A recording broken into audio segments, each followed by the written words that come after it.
السلام علیکم سامعین، حکیم فیصل بھی لائک شیئر فالو ضرور کیجیے گا، مشورہ فری آپ رابطہ کر سکتے ہیں جی۔ موٹاپے کی بہت ساری قسمیں ہیں، آج میں اس موٹاپے کے لیے ایک بڑا شاندار سا نسخہ بتانے لگا ہوں جس میں بلغم کی زیادتی ہوتی ہے، اعصابی موٹاپا جی۔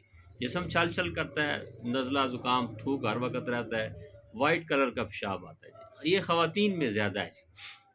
نسخہ بڑا آسان ہے، ایک ایک چمچ صبح دوپہر شام کھانے کے 1-2 گھنٹے بعد پانی کے ساتھ استعمال کریں، 1.5-2 ماہ استعمال کریں، آپ کو بہت زیادہ فائدہ ہوگا۔ آپ نے اس طرح کرنا ہے کہ آملے کا پاؤڈر لے لیں آپ 20 گرام، اور کالی ہریڑ یہ آپ نے 30 گرام لینی، اور گندھک آملہ سار 30 گرام لینی۔ نسخہ زیادہ بھی کر سکتے ہیں، نسخہ میں آپ کو صرف ابھی ابتدائی مقدار بتا رہا ہوں، آپ زیادہ بھی بنا سکتے ہیں۔